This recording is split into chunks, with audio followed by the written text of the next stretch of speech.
We have talked about El Nino, Southern Oscillation, and so on, and here we imply that there are evolutions involved and there are non-stationarities. But looking specifically at Niño 3 SST, which is over 5 south, 5 north, and 150 west to 90 west, so it's shifted by about 20 degrees on the western side and 30 degrees on the eastern side.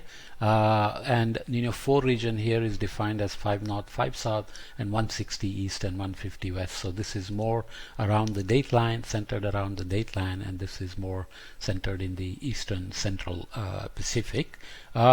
Basically, we are looking again at a long time series going from 1900 to 2010, and we are also looking at the zonal wind anomalies. So this is from a paper by Campo et al. These kind of time series are extended constantly, so you can find a longer one. But you can see several basic features here. So you can see that El Nino evolves and then there is a demise. This seems like there is only a small negative here. So the anomalies below are La Niñas, anomalies above are El Niños, and you can see that the strength of the El Nino changes. There are some monster El Niños like 72, 73, 82, 83, and 97, 98. More recently, there was one in 2015, 16, and also, in general, La Niñas tend to occur over multiple years, so they can be times when La Niñas persist for a while, whereas El Niños typically tend to be just 1 year, so something like 12 to 18 month events, except there are some occasions like the 91-94 period, which was considered as a El Nino that persisted, but you can see they're rather weak compared to these ones. And there is another period here where the warming happens also is not always the same maximum warming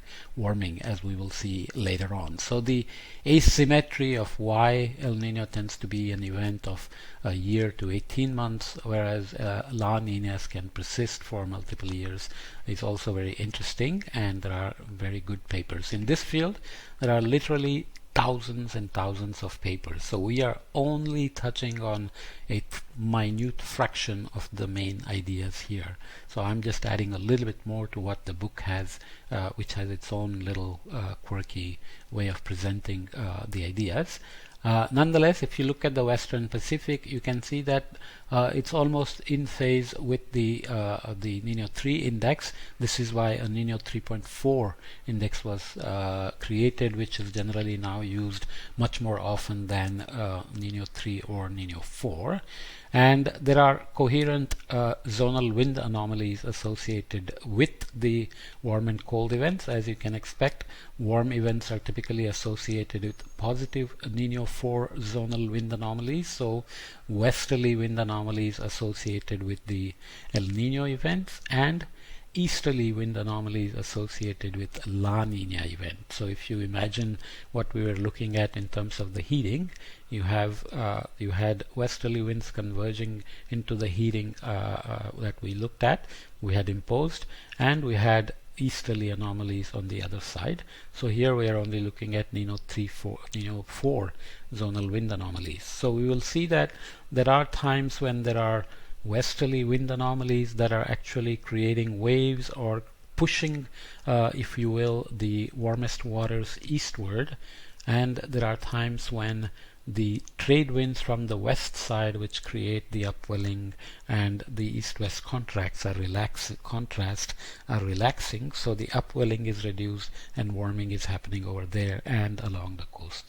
So the Kelvin wave can go all the way, downwelling Kelvin wave can push the thermocline down and create warming as well, and then when it hits the coast, you know that it's going to go north and south as coastal Kelvin waves, and some will be reflected back westward as Rossby waves, but not all the energy is coming back, so that's a leaky boundary in that sense. So these are kind of the details that we will not completely get into. But going back to the evolution, you can see that if you look at longer time scales of Niño 3.4 from 1950 to here going to 2017, and this one is the delta SST across the Niño 3.4. So this is showing ends in 82, 83, somewhere in 81, 85 or so, and then continues from 85 to 2017. So you can see that there are always El Niños or La Niñas. The anomalies don't persist at zero for too long. So the system is always going La Niña and El Niño. So during a La Niña, we will see that, as we said before, trade winds are stronger, upwelling is stronger, anomalies are colder, cold anomalies are pushed westward. During that time, ocean is soaking up heat, and there is a recharge. There is a build-up of the warm water, which is going to get released and release the heat to the atmosphere in this coupled air-sea interaction, ocean dynamic, atmospheric dynamic phenomena we call El Niño.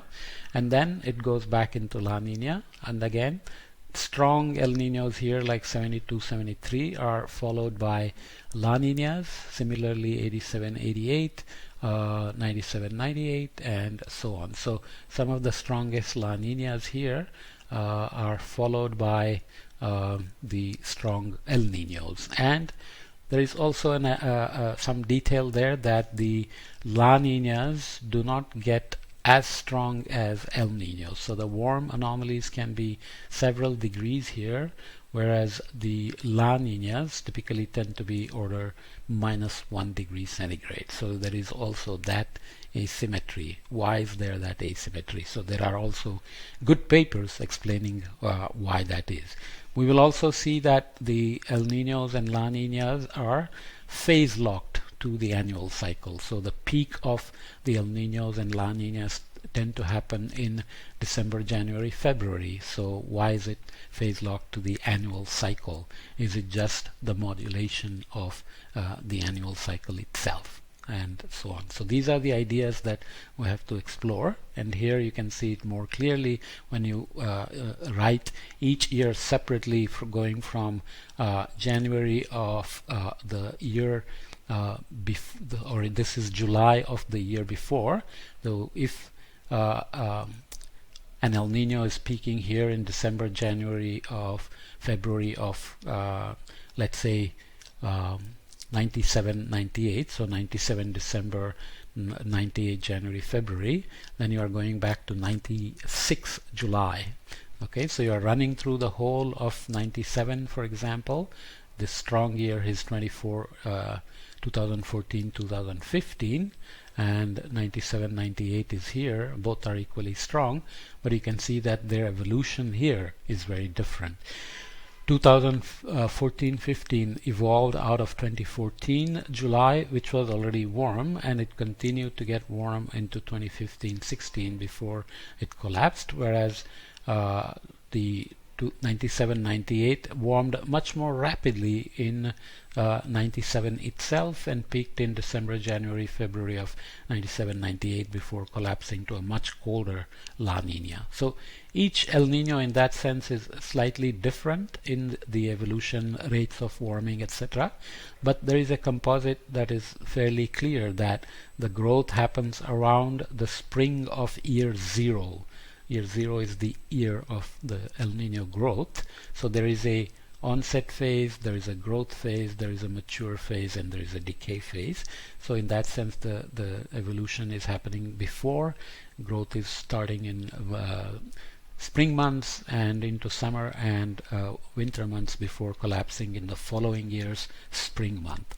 And similarly, La Nina, but you can see that La Nina has multiple years. So if you look at 99 to 2000, it's persisted cold for many years, whereas others also evolve the year before, grow during spring, peak during the winter months, and then disappear by spring. So there is this strong connection to the annual cycle that has to be understood and explained properly.